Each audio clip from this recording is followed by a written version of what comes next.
The similarities between golf and blacksmithing as well is that constant striving for perfection in what you're doing.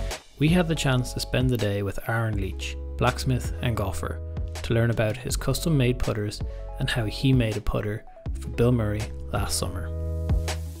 I'm Aaron Leech, I'm a blacksmith. We specialise in handmade putters and we're developing some wedges as well.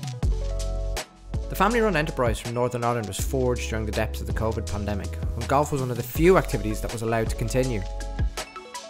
We were staying at a place up near Portrush, a friend's house, and we were looking to make him a present. We came up with a putter, and my wife thought maybe we could do this for a business, so it's sort of a COVID-born business. Do you see any similarities between blacksmithing and golf? Never been asked that question before. Yes, I suppose that you're constantly striving for perfection in your work. I love that Japanese ethos. In everything they do, there's that constant striving for perfection from yourself, not necessarily making a perfect product, but constantly trying to improve. And I guess you're doing that with golf, and I'm constantly learning and constantly trying to do that in blacksmithing as well. Whether you're trying to be better than your mates, or you're trying to just constantly improve your own game for yourself, or if you're trying to be professional at what you're doing, you know, if you're not constantly pushing yourself, you're going stagnant. So with the putter, we start off with a good section of wrought iron. There's 40 or 50 mil square, whatever we can get. We hand forge that out on the anvil. We move over to a fly press to set the back of the putter out, back onto the anvil to forge the hosel. No machining, everything's done by hand. We then drill out the hosel and then finish it out on the linishers, polishers, into some acid if it's made of wrought iron. It's all about just manipulating something cold and lifeless into something that has some movement and some energy. This desire for perfection brought Aaron to the attention of celebrity and golfer Bill Murray, who was on a trip to Ireland with his family and Tom Coyne. I guess the first opportunity we were given was with Tom Kennedy, EIG Travel, and he got on the phone. He was like, look, would you like to make a putter for a celebrity we're bringing over? And we just jumped on that opportunity. We didn't know who it was at the time. He was eventually able to tell us that it was Bill Murray. Yeah, the day came, it was amazing. How did Bill react when you saw it? Oh, he was amazing. He didn't really know what to make of it. He said it was something like they used to practice with back in the day. It was just that style of putter with a hosel coming off the back. And when I explained what the material was made out of, it was an old cart axle from the 1700s. It was just in awe. The same with the trophy as well, which had our prototype putter on the top, made out of Damascus steel. Big old slab of oak from our beams in the house as the base. Just like God planned it. So it's 7 of the native Irish breeds of tree. So holly, oak, ash, birch, elm, willow, and blackthorn.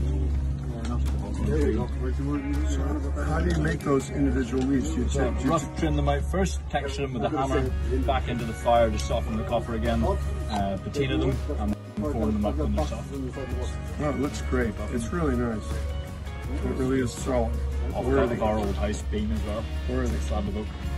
That's great. You lads want to get in the picture here? He loved it. Well, for as much as I could tell, I haven't seen the series yet, so I don't know all his reactions yet, but it was pretty cool.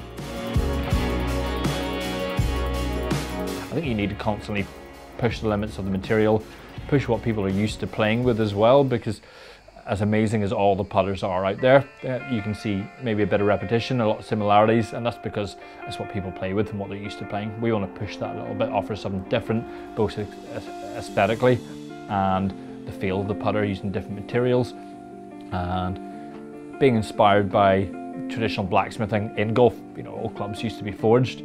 Bring some of that using modern processes, modern techniques, and modern finishes on these clubs and designs, and creating something unique.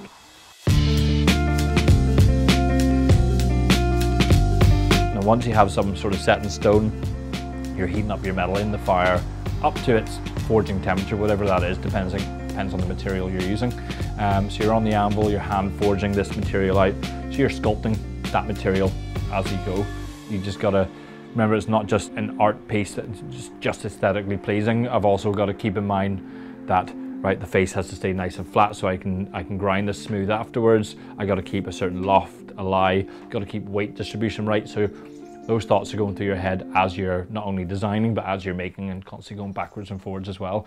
So your conceptual work has to be there, has to be on target to inspire people to want to look at your clubs, but they also need to function well. So not to compare yourself to the master artists of old, but they were both technically minded and extremely great at their craft as well. So you've got to have that balance, really. This sweet spot between art and function is what drives Aaron and makes his putters unique. I love making things that people are actually going to use, going to get joy out of. If I know they're going to be able to use it and get joy out of it, you know, I can put a little bit more passion into that if I can find out exactly what they enjoy doing with it. So if they're playing links courses more, or they're playing maybe parklands and they have a certain type of club, a certain type of weight that they like to use, I can incorporate that into the design process from the start.